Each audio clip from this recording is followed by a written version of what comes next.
Information আমরা যেটা পেয়েছি, মাসুদ আলম বলেছেন, আমার ছোট ভাইয়ের কোমরে ব্যথা, বয়স 36 বছর, 2-3 জন ডাক্তারকে দেখানো হয়েছে।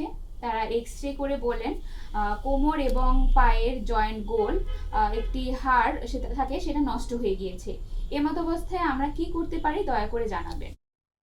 ধন্যবাদ মিস্টার মাসুদ আলম সাহেব। আপনার ছোট ভাই যেটা বলেছেন হিপ জয়েন্টের বলের সমস্যা, এটাকে আমরা বলছি এভিএন, এভাস্কুলার নেক্রোসিস। এটা অ্যাকচুয়ালি আসলে বিভিন্ন ধরনের মেডিসিনের সাইড এফেক্ট হতে পারে, অথবা যদি কোনো ধরনের বড় আর্থ্রাইটিস বা লং টাইম ডিজেনারেটিভ চেঞ্জ থাকে সেক্ষেত্রে হয়। তো যেহেতু আপনার ছোটো ভাই সম্ভবত কোনো মেডিসিনের সাইড এফেক্ট বা স্টেরয়েড টাইপের কোনো ওষুধ খেয়েছে, এই জন্য হতে পারে। দেখতে হবে এটা আসলে কোন টাইপের মানে ড্যামেজটা হয়েছে, এটাকে গ্রেড 1, 2, 3 কোন গ্রেডে আছে সেটা দেখতে হবে, দেন এটার ট্রিটমেন্টটা করতে হয়। আসলে অ্যাকচুয়ালি এখানে একটা এমআরআইটা খুব ইম্পর্টেন্ট এবং একটা এক্সরে করতে হবে। করার পর দেন ফিজিওথেরাপি, ফার্স্ট স্টেজে ফিজিওথেরাপি চমৎকার রেজাল্ট পাবেন আপনারা। ফিজিওথেরাপির মাধ্যমে এটা ভালো করা সম্ভব, মানে ভালো রাখা সম্ভব। আর যদি মারাত্মক পরিমাণে ড্যামেজ হয়ে যায়, বড় ধরনের ক্ষতি হয়ে যায়, সেক্ষেত্রে কিন্তু রিপ্লেসমেন্ট প্রয়োজন হতে পারে।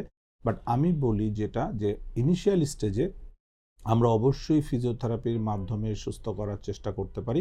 যে ফিজিওথেরাপি যদি অল্প ড্যামেজ হয়ে থাকে, গ্রেড 1-এ থাকে, সেক্ষেত্রে আমরা ফিজিওথেরাপির মাধ্যমে মাসেলকে বিল্ড আপ করলে তার যে ক্ষতিটা হয়েছে সেটা আর হবে না। সো আমি সাজেস্ট করবো যে আপনি অবশ্যই একজন ভালো ফিজিওথেরাপি বিশেষজ্ঞের পরামর্শ নেবেন এবং একটা এমআরআই এবং একটা এক্সরে করে দেখে দেন ফিজিওথেরাপি করেন। ফার্স্টলি ফিজিওথেরাপির মাধ্যমে তাকে যতটা ভালো রাখা সম্ভব হয়।